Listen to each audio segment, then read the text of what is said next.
Hola, ¿qué tal? ¿Cómo les va? ¿Cómo están en este día lunes? Acá estamos con nuestra cita de cada lunes. Hoy, último lunes de este mes de octubre, lunes 27, un día fresco, nublado, pero bueno, acá estamos, como cada lunes en nuestra cita para charlar y como siempre digo, con profesionales que tenemos siempre invitados aquí en mi programa. Bueno, hermoso fin de semana, ayer estuvimos cumpliendo con nuestro voto en el día de ayer domingo. La verdad que, bueno, mucha cantidad de gente ha ido a votar. Otros que, bueno, decidieron no ir, que, bueno, cada uno decide qué hacer con su sufragio, pero la verdad que hemos tenido una votación, bueno, muy positiva ayer, domingo 26 de octubre. Bueno, dicho todo esto, como siempre agradecer al canal, que bueno, uno se siente ya parte de la casa, agradecer a Francisco que está en controles, agradecer a Mateo que es un asistente de lujo, Mateo. Bueno, dicho todo esto, yo te voy a presentar mis invitados. Digo mis invitados porque en realidad habíamos invitado a uno de ellos y él vino con su hijo, que es un placer tenerlo, un joven en esta oportunidad. Él es Gerardo Pasquali, junto a Gino Pasquali. Bueno, Gerardo es contador público, él ejerció hasta los 40 años, se sigue estudiando, se sigue capacitando y bueno, y ahora acompaña a su hijo en una constructora de viviendas convencionales. Bueno, vamos a charlar un poco de eso y obviamente vamos a charlar de todo lo sucedido el día de ayer en votaciones y con el diario del día lunes. Dicho todo esto, nos vamos a la pausa y al regreso vamos a estar charlando con Gerardo y Gino. Ya regresamos.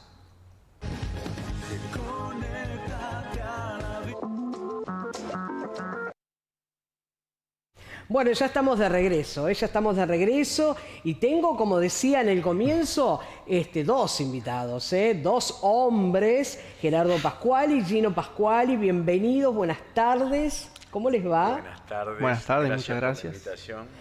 Bueno, ya han estado charlando con nuestro amigo, colega Ricardo Agusti en Acontecer, pero bueno, seguramente nosotros vamos a tocar otros temas, como por ejemplo, bueno, Gerardo, contador público, ejerció hasta los 40 años, pero se sigue perfeccionando, sigue estudiando. Y a esto le quiero dar esta pregunta, Gerardo. En la actualidad hay muchos emprendedores. Sí.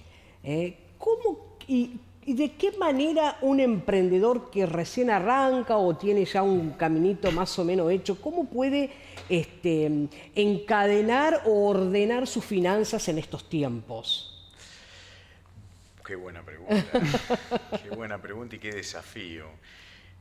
Bueno, mira, en este momento los emprendimientos que veo de los jóvenes tienen mucho que ver con las nuevas tecnologías. Ahora se abre una nueva ventana que es la inteligencia artificial, que va a generar un cambio sustancial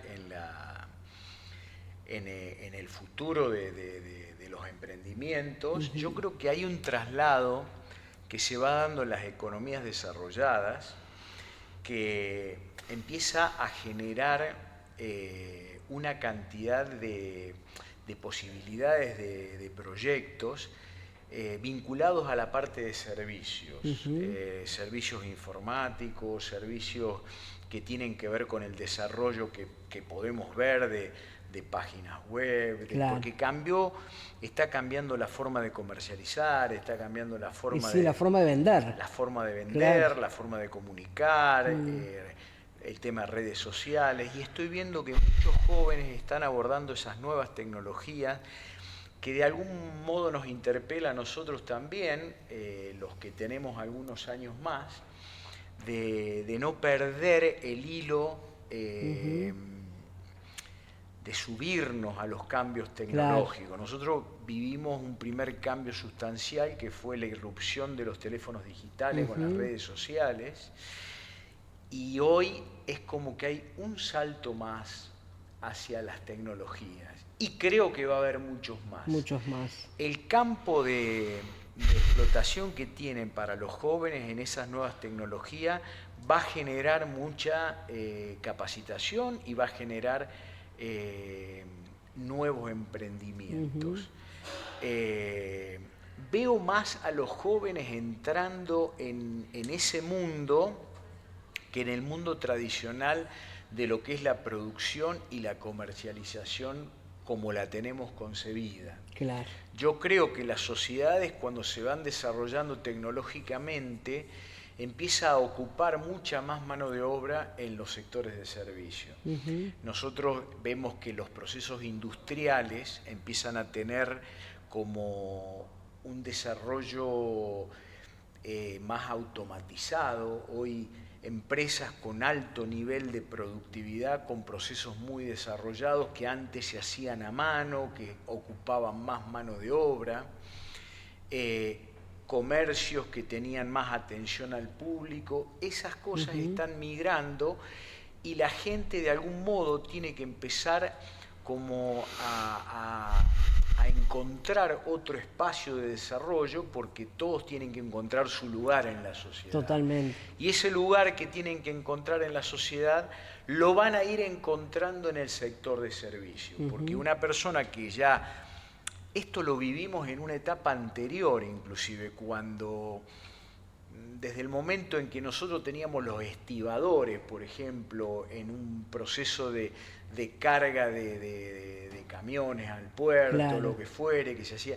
Bueno, después empezaron a aparecer las tecnologías para cargar más rápido, empezó a quedar gente que se fue reubicando en otros sectores, como que la tecnología va haciendo un corrimiento hacia otras formas de desarrollar la actividad. Y bueno, los jóvenes hoy tienen que formarse, y formarse en estas nuevas tecnologías para ir generando sus espacios de microemprendimiento. Sí, totalmente. Esa es mi forma de ver las cosas.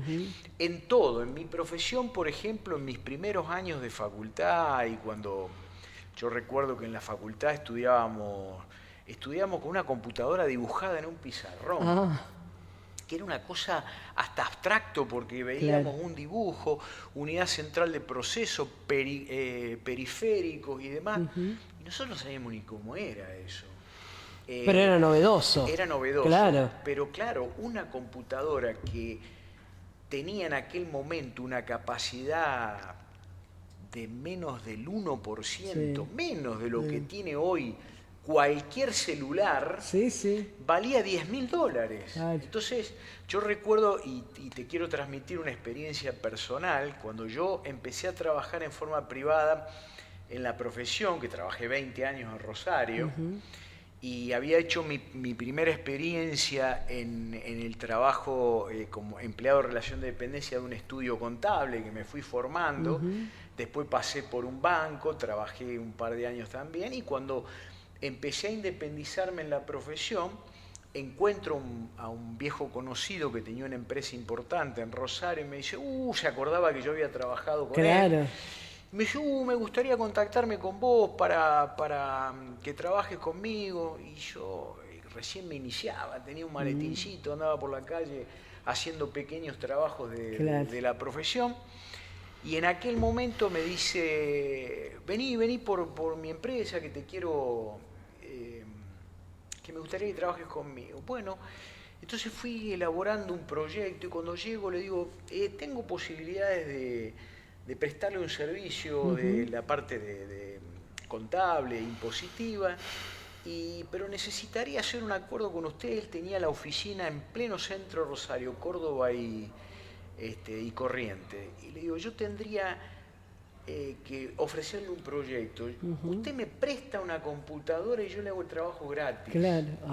Entonces esa fue mi primera oficina. Claro. Él me prestó una computadora que para mí era inaccesible porque valía $10.000, y a cambio yo le pagaba, o sea, él me pagaba los honorarios con esa computadora. Así que conozco todo el desarrollo desde aquel tiempo en el que los libros se llevaban en forma manual, con una cantidad de trabajo administrativo tremendo. Bueno, ahí empezamos a abordar el primer cambio tecnológico, con una computadora IBM que valía $10.000 y con doble disquetera. Lenta era. Claro. Era muy, muy lento eso. Y bueno, desde ese momento nunca paramos de crecer con los cambios tecnológicos. y nos fue obligando a todas las profesiones, porque en aquel tiempo, por ejemplo, ellos tenían una editorial jurídica, ¿era? En aquel momento, que se recopilaban todos los edictos que sacaba la provincia de Santa Fe, se transcribían, se armaban grandes tomos. Claro. Bueno, todo eso pasó a ser digitalizado, claro. y hoy está sistematizado a través de las computadoras y bueno, yo a título de ejemplo, como para mostrar un punto de partida de los cambios tecnológicos, estoy hablando de la década del 80, y de ahí en adelante nunca paramos de crecer en tecnología y de tener que ir buscando reinserción laboral acorde a los cambios tecnológicos. Y creo que ahora viene un cambio enorme. Sí, totalmente. Bueno, con lo que decía anteriormente, ¿no? La inteligencia artificial está haciendo lo suyo y bueno, y la estamos usando a medida que nos va ampliando el panorama y ese abanico de posibilidades donde, bueno, para diferentes trabajos nos facilita muchas cosas, ¿no? Nos facilita muchas cosas, y la responsabilidad de los que ya tenemos, yo tengo 60, yo veo que mi hijo que tiene 24 claro. se sube rápido al tren de los cambios. Y a mí me cuesta un poco más, pero bueno, de algún modo... Y lo que pasa es que ellos nacieron en esta nueva era donde, yo digo, ya vinieron con ese chip incorporado donde la tecnología a ellos les resulta mucho más fácil que a nosotros. Lo absorben con mucha más naturalidad. Sí, con mucha más naturalidad, sí. De todas maneras, obviamente que uno no tiene que perder ese entusiasmo de querer subirse también a los cambios. Para nada. Por ahí uno ve en la generación de nuestros padres que no se pudieron subir y realmente hoy lo padecen. Yo veo los ancianos que necesitan de los hijos para que le paguen los impuestos, para que le gestionen la jubilación, todo es tecnológico, es ir a un cajero automático, ya no atienden por la ventanilla al jubilado. Entonces yo veo que hay que tratar de no perder esas luces para absorber ese cambio. Y el mundo del futuro obviamente es de ellos, los jóvenes, que son los que de algún modo lo absorben rápido. Pero nosotros, Gerardo, tenemos que capacitarnos para no quedarnos fuera del sistema, por eso tenemos que estar ahí. Bueno, vos sos más joven que yo, sí, bueno, pero soy de esa época de la que usted más o menos habla. Yo me acuerdo el primer curso que hice de computadora fue en Excel, ¿viste? Claro. Bueno, pero bueno, uno tiene que ir capacitándose. Te puedo decir que yo me voy un poquito más atrás. Yo empecé, en aquel momento se llamaban sistemas propietarios, que se utilizaban con IBM y estaban implementados en grandes empresas. No existía la PC o la Personal Computer, que es lo que irrumpió en el mercado doméstico a través de Microsoft. Y yo recuerdo que mi primera planilla de cálculo fue en Lotus 123, que fue la primera que salió de Microsoft, y que todas las sentencias eran en inglés porque no venían traducidas al español. Entonces tuvimos que aprender todo lo que eran en los cursos con las sentencias en inglés y con un sistema que, bueno, después empezaron... Los cambios fueron tan después fueron caducando y Sí. fueron saliendo, obviamente, todo esto nuevo, que la verdad que es maravilloso. Es maravilloso. Es maravilloso. Sí, es maravilloso. Gerardo, ¿cómo ve la situación económica actual y qué consejo le daría a quienes quieren mantener su negocio en equilibrio frente a la inflación y cambios impositivos? Yo creo que nosotros venimos, la irrupción de un gobierno liberal como el de Javier Milei, a quien yo acompaño por una cuestión ideológica. Toda la vida fui liberal, abono las ideas de la libertad en materia económica. Tomó el país en el año 23 con un desorden fiscal tremendo, teníamos 15 puntos del PBI de déficit, con un país que hacía el 2011 que no crecía. De algún modo... la primera consigna fue estabilizar las variables macroeconómicas y para no hacer tanta historia y referenciarnos en el momento actual, creo que lo que viene en la próxima etapa de este gobierno a partir de las elecciones de ayer es la etapa de crecimiento. Por eso quiero transmitir una cuota de optimismo a todos aquellos que quieran hacer algún emprendimiento. Entiendo que van a tener más facilidad para acceder al crédito, pero siempre hago una recomendación, que es la misma que abono para las teorías macroeconómicas. Creo que se deben ver reflejadas en la microeconomía también, que es el orden administrativo, la prolijidad y el control de los gastos. ¿Por qué? Porque en una economía como la que se proyecta en Argentina, con equilibrio presupuestario y sin inflación, requiere que cualquier emprendedor sea absolutamente prolijo en el manejo de sus cuentas. Que no gaste más de lo que tiene. Exactamente, y hay que ser esclavo de eso, porque es la garantía de funcionamiento. Yo lo viví en la década del 90, que tuvimos 10 años con cero inflación, donde era increíble ver en el mismo rubro empresas que crecían de una manera exponencial y otras que se fundían, con el mismo mercado, en el mismo lugar, y uno tenía que entrar a interpretar las razones de por qué se producía eso. Y era básicamente la forma de administrar, la forma de ordenar, la forma de gastar, la forma de gestionar. Se viene una etapa con grandes proyecciones, porque la Argentina tiene innumerable cantidad de cosas para hacer, porque es un país con una extensión inmensa, con pocos habitantes y con todo por hacer. Sí. Porque tenemos un abandono en infraestructura que va a generar una demanda de trabajo para reconvertirlo. Yo creo que hay que reconvertir este país. Bueno, mi hijo es uno de los que está trabajando en eso, justamente. Ya vamos a ir a charlar con Gino de su constructora. Y yo creo que se van a abrir posibilidades de negocio, pero siempre solo sobre la base de la disciplina. Claro. Eso es lo que yo recomiendo, disciplina en el manejo operativo de las empresas. Además que se supone que la persona que hace un emprendimiento ya tiene la chispa comercial porque sabe hacia dónde apunta, qué es lo que quiere, políticas comerciales, pero orden, por sobre todas las cosas. Orden, que es cuando más lo exige la economía, es en una economía estable. Totalmente, claro que sí. Gino, bienvenido. Muchas gracias. Bienvenido, gracias la verdad que es un gusto tenerte, un joven con una proyección y un visionario, por lo que veo. No sé a qué se refiere, pero... Y visionario, no sé si la parte política... La parte política, bueno, y también con tu trabajo, ¿no? Me he enterado a través de tu papá que tenés una constructora de casas convencionales. Contanos un poco... ¿desde cuándo hace que haces ese trabajo? Bueno, en principio yo primero había arrancado a estudiar contador público en la misma facultad de él, acá en la extensión de la UNR en Avellaneda y Tucumán. Y después en el medio me agarra la pandemia. Nos agarra la pandemia. Y entonces, bueno, ahí ya empezaban a hacer las clases por videollamada. Ya eso, viste, que encima que estás encerrado, ya medio que te perdés un poco el entusiasmo. Y me tomó varios años y después, bueno, cambié de facultad y cambié a una de Buenos Aires, que lo hago online, estudio Economía y Finanzas.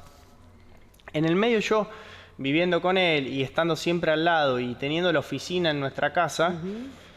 la curiosidad también te lleva un poco a ir buscando.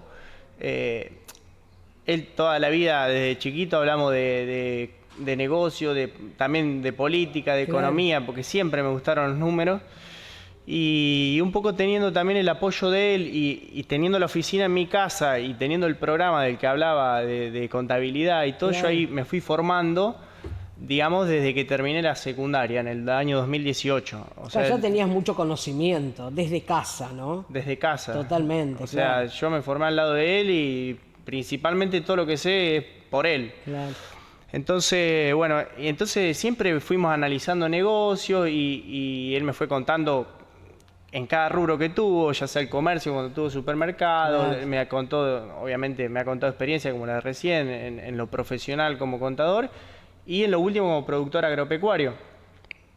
Entonces, bueno, yo con esa personalidad que tengo, que por ahí me gustaba estudiar lo que estudiaba, pero además quería generar recursos, porque a mí me gusta mucho eso. Yo tengo una personalidad que por ahí no puedo esperar 5 o 6 años hasta recibirme y ahí empezar a trabajar y hacer todo lo estándar. A mí me gustaba ir investigando y bueno, y dimos con que él se empezó a generar, tuvo más tiempo, tuvo más independencia horaria y bueno, todo eso lo fui capitalizando yo con la experiencia de él, hasta que llegamos al rubro que más me gusta, que es el rubro inmobiliario. Claro. Y de la construcción. Qué bueno. Y bueno, ahí fuimos haciendo algunas inversiones y en algunas casas y demás, y fuimos reformando, por ahí no tanto para comercialización, pero sí para alquiler. Y bueno, de esa manera también me estoy generando un sustento, ¿no es cierto? Claro, claro. O sea que tenés casas en alquiler, como decís. Sí. ¿En venta también tenés? Por ahora no. Por ahora no. Lo que hago, ¿Hacés construcciones también? Hago construcciones de cero. Ah, mira. Dúplex. Por ahí no edificios, porque todavía me queda grande eso, porque recién estoy arrancando. Arranqué a principios del año 23. Ah, mira. Con perspectiva de que iba a cambiar el gobierno y a veces, cuando sos joven, se te cruza siempre por la cabeza el tema de, más que nada con mi ideología, si ganaba Massa, una alternativa era buscar ese rumbo, pero en otro país. Ganó Javier Milei, que lo acompañamos. Y apostaste a nuestro país. Y aposté de lleno, me quedé como tantos otros jóvenes. Claro. Entonces, de esa manera empezamos en febrero, creo, del 2023, o sea que ya van un poquito menos de 3 años. Ajá. Y bueno, hago construcciones de cero, pero por ahora para comercializar, porque veo que el mercado está en su piso en los precios de los inmuebles. Por eso todo lo que hago, además de alquilarlo momentáneamente, lo espero para una revaluación futura del mercado. Cuando empiece, como decía adelante, el crédito hipotecario, que eso va a venir cuando terminemos de combatir la inflación. Se va a venir ese avance. Bueno, eso va a ser algo muy, muy interesante, muy importante para todos aquellos que quieren tener casa propia, ¿no? Ni hablar. Con una tasa baja, yo creo que más de uno se va a animar a poder sacar un crédito hipotecario y poder tener su casa, su auto, bueno, lo que quiera, ¿no? Es súper importante. Esperemos que sea pronto. Sí, es nuestro anhelo. Bueno, claro ayer dimos un paso muy importante para eso. Y yo creo que esto, yo lo hablaba con varios y en la semana lo charlábamos, la semana pasada. Yo digo, esto va a ser un antes y un después. Yo creo que esta elección, del domingo 26 va a ser, yo creo que más importante a la de presidente que dentro de 2 años y pico, ¿no? Sí, y así totalmente. así fue. O sea que no estábamos tan errados por el termómetro que veníamos ya manejando. Nos vamos a la pausa, ya regresamos con más charla con Gerardo y Gino aquí en el programa.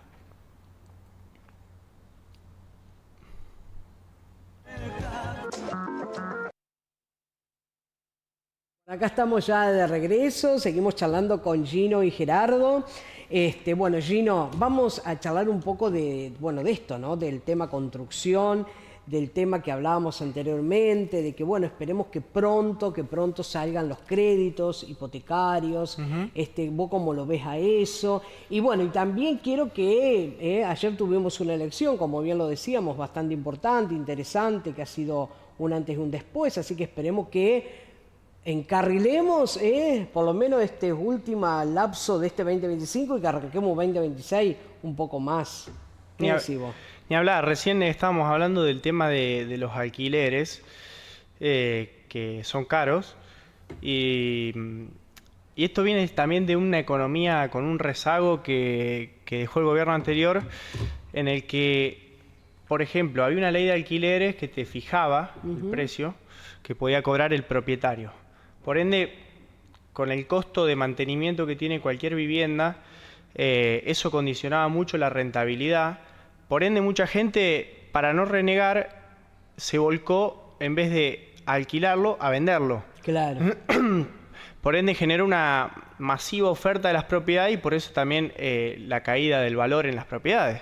Sabemos que a mayor oferta, menor es el precio. Entonces eso también implica la caída en el valor. Con esta derogación de la ley de alquileres, con este gobierno, permitió que haya una mayor oferta, porque si cada propietario puede alquilar su propiedad en el valor que desea, de común acuerdo entre contrato con la otra parte, eso permite que haya más. Por ejemplo, si yo quiero cobrar una propiedad de 500.000 pesos y no hay una ley que me lo permite y cada uno puede hacer lo mismo libremente, va a haber más oferta de viviendas. Y bueno, eso condicionó mucho en el precio de la demanda, porque Claro. al no haber crédito hipotecario, mucha gente dice, bueno, yo no puedo comprar, sí o sí tengo que alquilar. Entonces, por un lado tenés una restricción en la oferta y por el otro lado una condición en la demanda en el que el que alquila, o sea, no puede comprar, y entonces todo ese mercado se vuelca a alquilar y genera unos precios como ya vemos.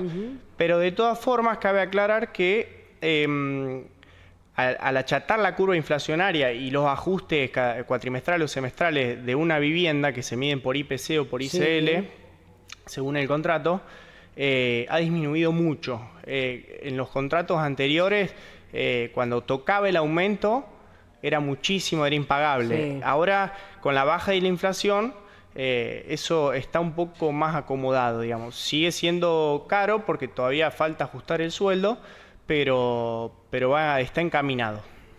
Sí, yo lo que noto es que, porque en sí Marco Juárez es caro para comprar, para vender, para un montón de cosas cuando uno va a algún comercio. Yo lo que noto es que uno charlando con gente de otras localidades, yo no sé cómo serán los arreglos de alquiler o contrato y demás, pero hay lugares que tienen casas muy bien, casas muy lindas y a valores muy bajos. Bueno, eso también pasa porque Marcos Juárez se está desarrollando con las universidades y con diferentes cosas. Por eso digo, es porque se va potenciando. Claro, hay un público muy joven acá Sí. que recién se está iniciando en la actividad laboral y que obviamente tiene que alquilar sí o sí. Y por ahí, como hablábamos recién, se aumenta la demanda y si no tenés un país que crezca, nadie construye, entonces la oferta es siempre la misma y la gente cada vez es superior. Claro. Por ende, sube el precio de los alquileres. Y en otras propiedades también, los valores de las propiedades son menores, los valores de los alquileres son menores, porque por ahí en el departamento Marcos Juárez vemos que mucha gente de los pueblos se vuelca a la ciudad cabecera, que es Marcos Juárez. El tema es una vez a través de las redes y demás que uno ve la gente desesperada buscando, pero claro, el tema es que hay mucha gente que está trabajando en negro, porque hay que decir la verdad, no tiene un recibo de sueldo. Y viste que no es fácil ahora salir de garantía. No todo el mundo te sale de garantía para un alquiler de 2 años o de 1 año. Sí. Y a veces, viste, uno le da no sé qué, saber que hay gente que está desesperada buscando un departamento.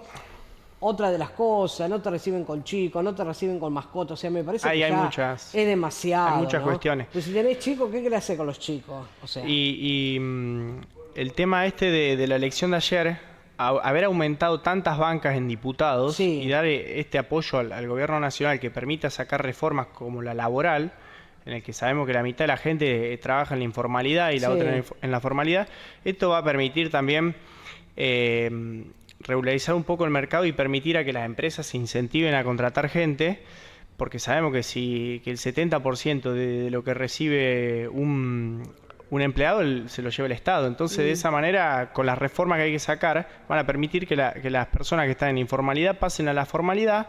De esa manera aportan al sistema y esa es la única forma de que el jubilado cobre más. Porque históricamente, el jubilado siempre estuvo mal, pero nunca se atacó el problema de fondo, y ahora lo que vemos es que este gobierno viene con una propuesta clara para atacar los problemas de raíz, no con parches como se hizo históricamente, con bonos y con, sabemos cómo es el populismo, ¿no es cierto? Sí, esperemos, ¿no? Yo te quiero agregar algo más que me quedó con respecto al tema de alquileres. Yo creo que hay un problema de desajuste, como dijo Gino recién, entre oferta y demanda, porque aumenta la demanda por cantidad de gente y no se ajusta la oferta. Bueno, eso tiene que ver también con una política macroeconómica que se fue generando a través del tiempo, producto del déficit fiscal del Estado, ¿Qué ocurre? El Estado, para financiar su déficit fiscal, absorbe la masa de recursos de la economía a través del endeudamiento de corto plazo, que llegó en la época del kirchnerismo a ser estratosférico, o sea, llegar a 50, 60 billones de pesos tomados por el Estado para la financiación del déficit. ¿Qué ocurre? Eso hace que los bancos se conviertan en oficinas de capturar fondos del público y trasladárselo al Estado, cuando en realidad el banco tiene que tener la intermediación entre los ahorristas y los inversores. Claro. Entonces, si el Estado deja de ser demandante de esos recursos y por otro lado ordena sus cuentas fiscales y baja el riesgo país, automáticamente los bancos tienen que empezar a trabajar de banco. Claro. Y trabajar de banco significa calificar carpetas y empezar a financiar tanto a empresas que hacen construcciones de edificios como a personas que tienen una capacidad para poder ir construyéndose su propia casa.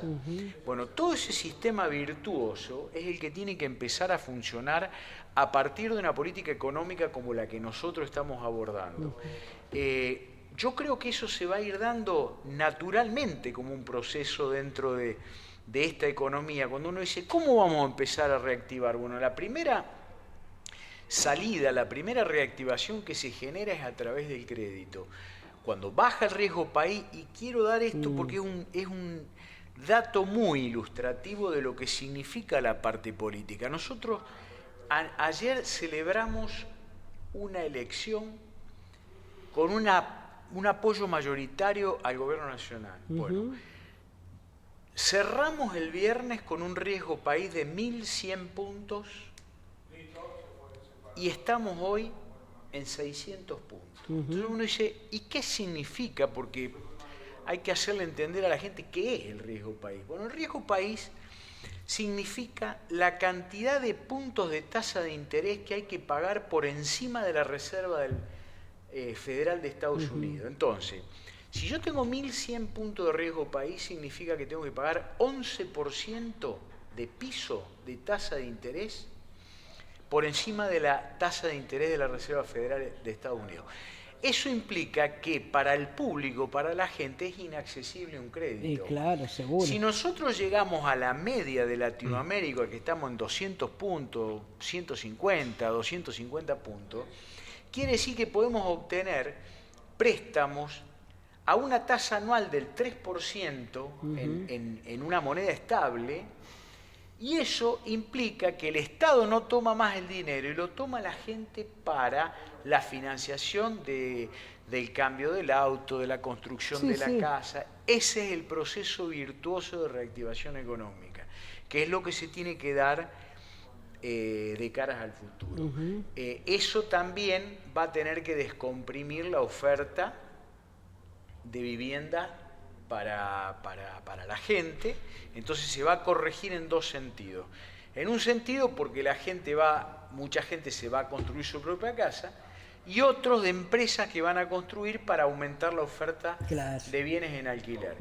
Todo eso tiene que configurar una solución a mediano plazo. Lo que pasa es que tantos años de abandono de una economía que no generaba este tipo de alternativa, porque era solamente una economía populista, prebendaria, de subsidios, de gastar plata con emisión monetaria, el Estado y demás, abandonó todo esto. Ahora decimos, lo vamos a revertir no de manera inmediata, va a ser en forma paulatina, porque todo eso se va generando en el correr del tiempo.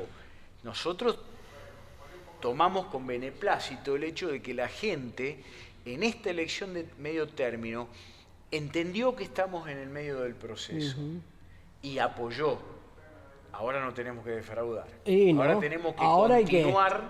tenemos que continuar por esta senda, que tenemos que empezar a generar un círculo virtuoso. Hoy bajó el dólar. Hoy bajó el dólar, sí. ¿Se irá a mantener así? ¿Irá a bajar un poco más?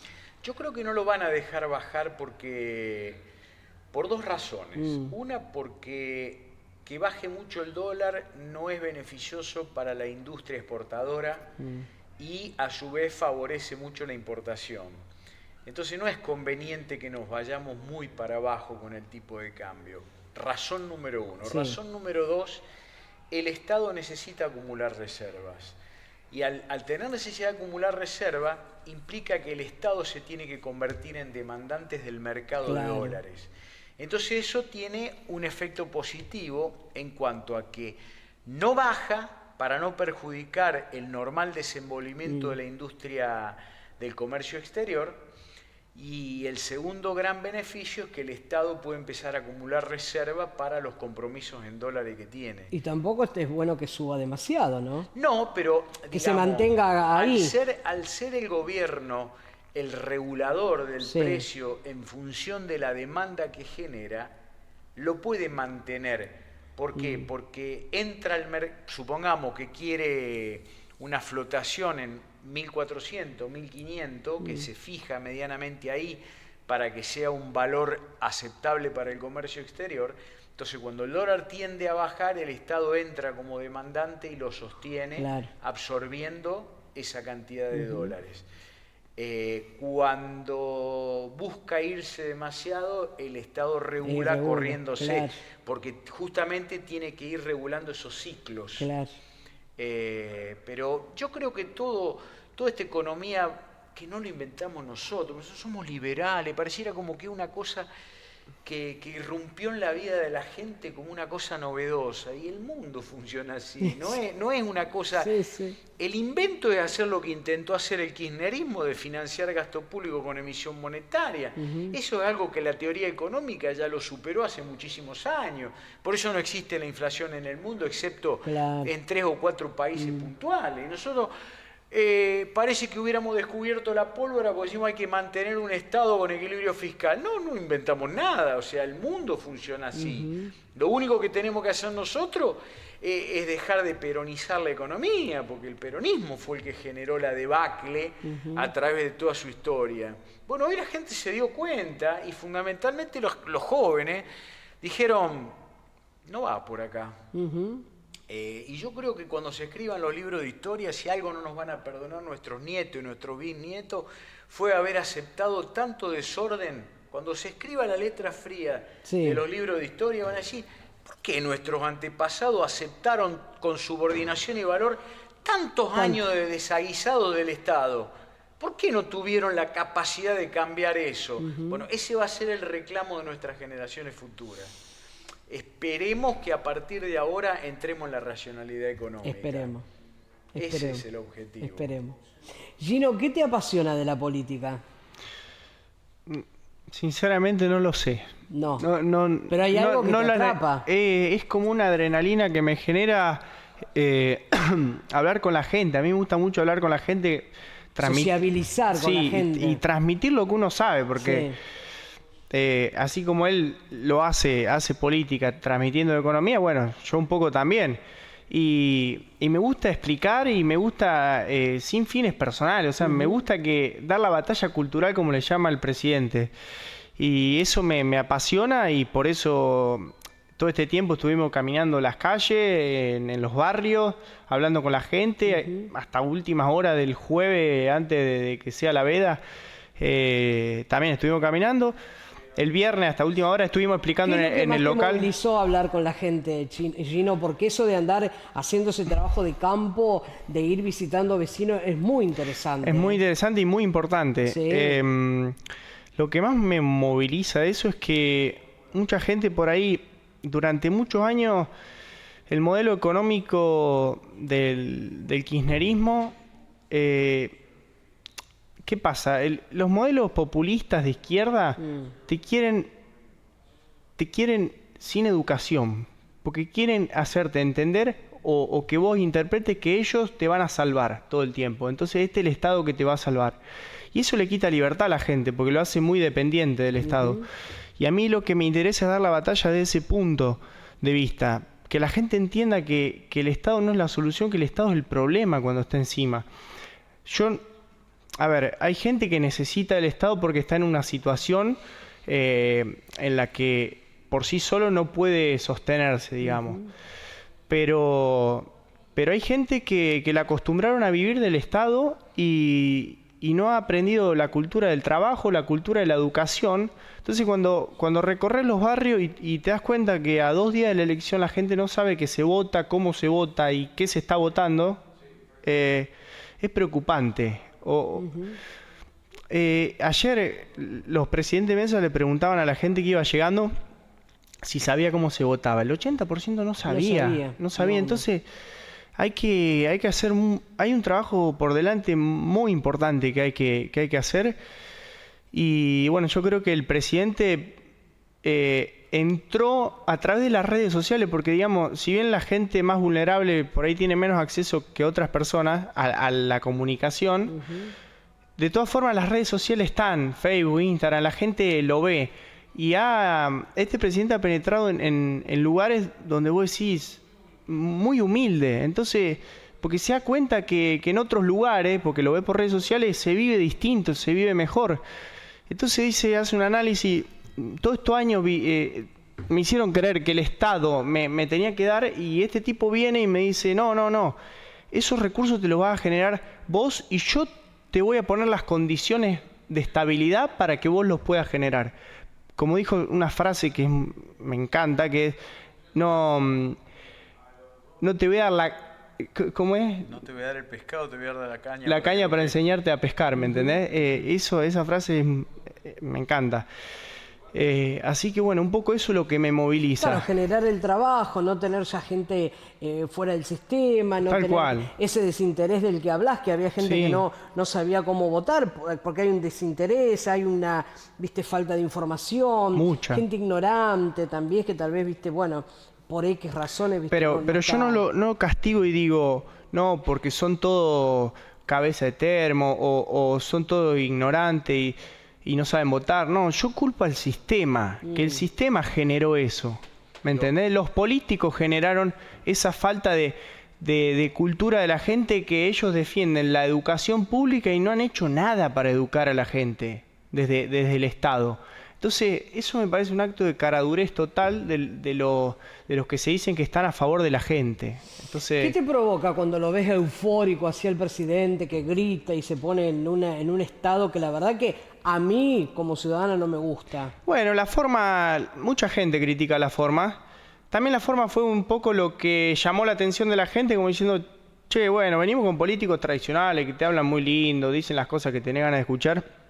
Viene un tipo que dice que si entra en la política no va a ser fácil la primera instancia, pero que el camino está más allá, que hay una luz en el túnel y que las reformas son a 30 años para ser un país potencia, y la gente dice, 30 años, y sí, pero el resto de los partidos te dice, no, que en 2 años va a estar bien. No es así.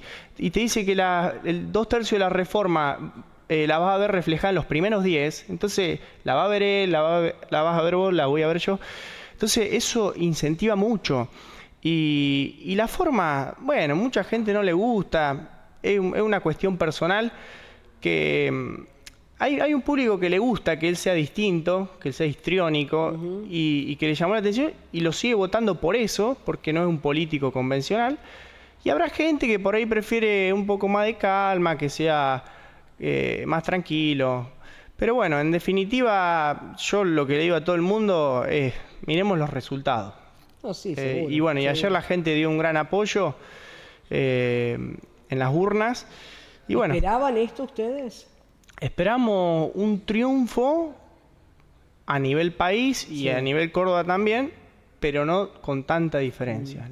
Sinceramente no lo esperaba con tanta diferencia. Marcada, Y en Córdoba yo sabía que la intención de voto estaba, pero sinceramente me preocupaba mucho el primer casillero. A mí todo el día las últimas semanas me estuvo dando vueltas, por eso difundíamos en redes.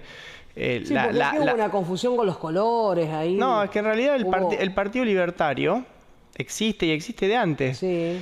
Pero que se llame Partido Libertario no es el problema es el color que pusieron, porque ellos tienen un fondo blanco y son 3 plumitas de colores, pero que no tienen violeta como color que los identifica. Nosotros sí, a partir de que ganó Javier Milei la presidencia con el color violeta, ellos empezaron como a darle en su marketing el color violeta. Entonces, de esa forma es como que se quieren ir pegando. El discurso de ellos también es muy a favor del presidente, y de esa forma confunde bastante.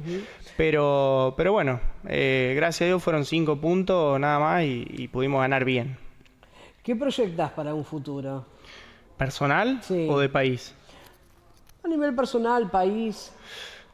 En principio recibirme el año que viene, que no me quedan tantas materias. Tratar de ordenar los proyectos que hablamos anteriormente, constructivos, Está bien. y seguir en la política porque me encanta ¿Te y gusta? seguir ¿Te construyendo. gustaría estar en algún momento en alguna lista ahí?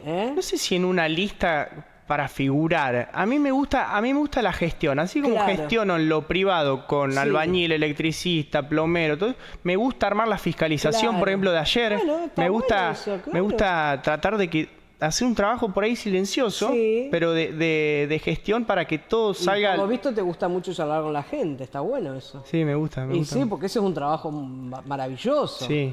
Que eso, viste, te puede llevar a Gasto saliva a muy como buenos loco. caminos. Gasto saliva como loco. Siempre tuvo ese perfil de personalidad. Desde que era chico, él se integró muy bien, jugaba al fútbol cuando era chico en el club argentino y siempre tuvo la particularidad de ser muy amplio con sus amistades, con su forma. Está bueno. Y le encanta caminar la calle y andar por los barrios, dando vueltas, hablando con la gente. Por ahí yo le nombro a alguien y él agarra el auto y se va a visitarlo. Está muy bien, está muy bien. Y bueno, yo creo que, lo digo yo, no lo dice él, este trabajo, por más que él no quiere, a la larga va a tener un impacto político, porque una cosa es consecuencia de la otra, o sea, va a seguir, por ahí no lo tiene en mente, pero quizás con el tiempo vaya cayendo por su propio peso. Es que va a pasar seguramente. Es probable, seguramente va a pasar. Es probable. Estamos ya sobre la hora. Gerardo, dejar un mensaje. Ustedes estuvieron muy metidos en esto de lo que fue esta campaña, con un local ahí en Alén, propiedad suya, Gerardo, donde hubo mucho movimiento de gente muy conocida. Tuvimos la semana pasada, la gente de visita de Córdoba, los candidatos y demás. Había un gran entusiasmo, mucho acompañamiento. Bueno, ya está, ya pasó, las elecciones ya pasaron, han sido muy, muy satisfactorias. Un mensaje que usted nos pueda dar a la gente que está mirando, que está escuchando, respecto a este tiempo que queda del 2025 y todas estas promesas que se vienen realizando, que la gente está esperando resultados. Yo creo que como mensaje a la gente es, los que estamos involucrados en este trabajo, de ser un poco los representantes de este espacio político, es tomar esto con gran responsabilidad y con gran humildad, porque en definitiva la gente lo que nos está diciendo a través de este mensaje es: estamos de acuerdo con lo que hicieron, pero no se olviden que falta muchísimo, que el camino es muy largo, que hay que recorrerlo y hay que hacerlo con humildad y con mucho trabajo. Que nadie se suba al tren de los éxitos, porque de ahí arriba te caes. Yo creo que hay que seguir con un trabajo de campo como estamos haciendo, hay que ampliar la base de trabajo, generar una convocatoria a gente que no es de la política, que se anime a estar en la política. Yo, por ejemplo, viví toda la vida de la actividad privada. Nunca cobré un sueldo del Estado, nunca cobré un centavo del Estado, ni siquiera para toda la inversión que hicimos para la campaña. Y yo me animé, por ahí con un poco más de asignación de tiempo. Esta mañana me decía una señora: pero mirá que yo no tengo tanto tiempo. Pero no tenés tiempo, pero le dedicaste un día entero a la fiscalización. Y eso es muy valioso. Ese es tu tiempo que pudiste entregarle al sistema. Es absolutamente valiosa porque lo hiciste como un centinela al lado de la mesa. Y eso tiene un valor como ciudadano increíble. Otros tendrán una pequeña cuota más de tiempo, otros no tendrán nada de tiempo en este momento y podrá ser en el futuro. pero si todos contribuimos un poco, pero contribuir de manera sincera, sin esperar nada a cambio, porque si tenemos que esperar el cargo público o la prebenda del Estado, no sirve. Eso ya lo vivimos durante muchos años. Yo creo que el camino que hay que empezar a recorrer es el de hacer algo por una comunidad que nos necesita. Totalmente. Y ese es el objetivo que tenemos que perseguir, o al menos lo que nos moviliza a nosotros. Nos moviliza la posibilidad ya de empezar a trabajar desde hoy para la elección del año que viene en Marcos Juárez, de ver una ciudad que tiene mucho para desarrollarse, de dar una posibilidad a los hijos de nuestros amigos que se fueron. Yo, gracias a Dios, el mío lo tengo acá, y a los otros 3 que son mis hijos del corazón, porque son del primer matrimonio de mi señora, también los tenemos acá, con todos los nietos. Pero hay gente que no tiene esa posibilidad, que se le han ido los hijos, que los tienen que ver a través de un Zoom, gente que se va a Europa a ver cosas lindas. Digo, ¿por qué no podemos tener algo lindo nosotros acá? ¿Por qué no podemos contribuir a una ciudad de la que nos podamos sentir orgullosos? Y que nuestros jóvenes no se nos vayan. Y que nuestros jóvenes no se nos vayan. En definitiva, eso es lo que me moviliza a mí con la edad que tengo, porque yo tranquilamente podría vivir ya hoy sin trabajar. Claro. Pero creo que hay que hacer una devolución. Así es. Y si no lo hacemos nosotros, los que vivimos acá, yo nací acá, mi bisabuelo hizo una de las primeras casas de Marcos Juárez en el año, qué sé yo, 1800 y pico, 1900, yo ya ni lo sé. Y yo pretendo que mis hijos, mis nietos se queden y podamos sentirnos orgullosos. Y el año que viene tenemos un gran desafío. Sí. Un gran desafío. Y vamos a trabajar para eso. Y no hay que pedir nada a cambio, o sea, hay que hacerlo para esa sensación interna de sentirse bien con uno mismo. Ese es el objetivo. El país lo sacamos adelante entre todos. Sin lugar a duda que es así. Y ese es el mensaje que quiero que tome esta gente, y agradecerle a todo ese equipo de gente que ayer se levantó a las 7 de la mañana para ir sin pedir nada a cambio. Hay gente que venía en bicicleta a fiscalizar y decir, no está todo perdido. No, claro que no. Ese es el mensaje de optimismo, no está todo perdido. Claro que sí, claro que no está todo perdido. Gracias Gino, gracias Gerardo, ha sido un placer poder entrevistarlos, muchísimas gracias. Francisco, ¿me ponés la plaquita de repeticiones? Ahí estamos, ¿eh? Mañana martes, 9 de la mañana, volvés a ver este programa. El jueves, 23 horas, sábado, 19 horas. Seguinos en nuestras redes sociales, en @conectate.tv. Luego ya a la tarde o más tardar mañana va a estar colgado este programa en el canal de YouTube de aquí de la televisora. Luego hacemos un resumen, lo subimos al canal, al canal de YouTube de Conectate y también al Instagram de Conectate TV. Así que bueno, muchísimas gracias. Gente, que tengan una hermosa semana. Si Dios quiere, nos volveremos a encontrar el próximo lunes aquí en Televisora Regional Unimar, en esto que se llama Conectate con Karina. Feliz semana. Dios los bendiga a todos. Chao. Gracias. Gracias, Karina.